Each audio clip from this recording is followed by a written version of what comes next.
Public court న్యూస్కి స్వాగతం. తెలంగాణ రాష్ట్ర ప్రభుత్వం రైతులకు ఒక పథకాన్ని, నిరుద్యోగులకు ఒక పథకాన్ని, మహిళలకు ఒక పథకాన్ని, ఇలా అనేక పథకాలను ప్రభుత్వం అమలు చేస్తున్న విషయం తెలిసిందే. తాజాగా సివిల్స్కు ప్రిపేర్ అయి మరి అర్హత సాధించిన విద్యార్థుల కోసం రాజీవ్ గాంధీ సివిల్స్ అభయ హస్తం అని చెప్పేసి ఒక కొత్త కార్యక్రమానికి శ్రీకారం చుట్టింది.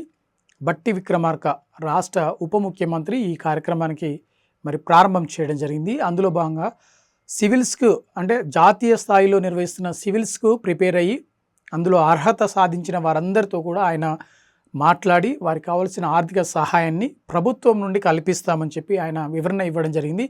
వారితో ఈరోజు ప్రజాభవన్లో భేటీ కావడం, ఆ తర్వాత వారికి ఉన్న ఆర్థిక స్తోమతను తెలుసుకొని రాష్ట్ర ప్రభుత్వం తరపున వారికి పూర్తి స్థాయిలో ఆర్థిక సహాయం చేస్తామని ఒక హామీ ఇవ్వడం జరిగింది.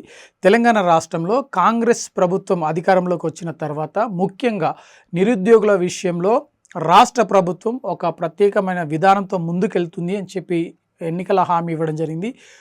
ప్రధానంగా మనం చూసినట్టయితే డిఎస్సి ఏదైతే అభ్యర్థులు ఉన్నారో వారి విషయంలో ప్రభుత్వం కఠినంగా వ్యవహరించింది. ప్రభుత్వం తీసుకున్న నిర్ణయానికి కట్టుబడి ముందుకు సాగింది. డిఎస్సి పరీక్షలను నిర్వహించడం జరిగింది, ఇంకా కొనసాగుతున్నాయి. అయితే గ్రూప్ 2 విషయానికి వస్తే ప్రభుత్వం ఆ పరీక్ష నిర్వహణను వాయిదా వేసింది. నవంబర్ లేదంటే డిసెంబర్లో నిర్వహిస్తామని చెప్పి ఇప్పటికే ప్రభుత్వం ఒక స్పష్టమైన వివరణ ఇవ్వడం జరిగింది. తాజాగా జాతీయ స్థాయిలో జరుగుతున్న ఈ సివిల్స్కు సంబంధించి పరీక్షల్లో ఎవరైతే అర్హత సాధించారో వారికి ప్రభుత్వం అండగా ఉంటుంది. అందులో భాగంగానే ఈ కార్యక్రమానికి శ్రీకారం చుట్టినట్టు డిప్యూటీ సీఎం బట్టి విక్రమార్క పత్రికా ప్రకటన చేయడం జరిగింది.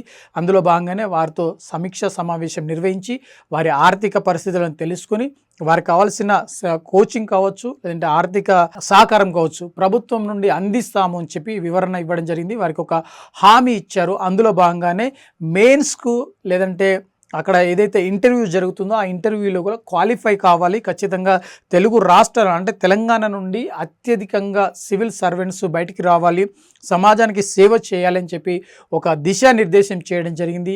తెలంగాణలో మేధాశక్తి ఉంది, యువత అత్యధికంగా ఉన్నారు, వారికి సంబంధించి కూడా వివరాలను సేకరించడం జరిగింది. ముఖ్యంగా సివిల్స్కు ప్రిపేర్ అవుతున్న వారికి రాష్ట్ర ప్రభుత్వం ఎప్పటికీ అండగా ఉంటుంది, కాంగ్రెస్ ప్రభుత్వం అండగా ఉంటుంది, వారికి కావాల్సిన ఆర్థిక సహాయాన్ని అందిస్తామని చెప్పి స్పష్టంగా ఒక హామీ ఇవ్వడం జరిగింది. అయితే ప్రత్యేకంగా రాష్ట్ర స్థాయిలో జరుగుతున్న పోటీ పరీక్షలకు సంబంధించి కొంత ప్రభుత్వం దోబుసులాడుతున్నప్పటికీ అంటే జాతీయ స్థాయిలో జరుగుతున్న పరీక్షలకు ఎవరైతే ప్రిపేర్ అవుతున్నారో ముఖ్యంగా సివిల్స్ ఐఏఎస్ కావచ్చు, ఐపీఎస్ కావచ్చు, ఐఆర్ఎస్ కావచ్చు, ఐఈఎస్ కావచ్చు, ఈ రకరకాల అంటే జాతీయ స్థాయిలో జరిగే పరీక్షలకు మాత్రం ఆయా అభ్యర్థులకు అర్హత సాధించిన వారందరూ కూడా ప్రభుత్వం అండగా నిలుస్తుంది.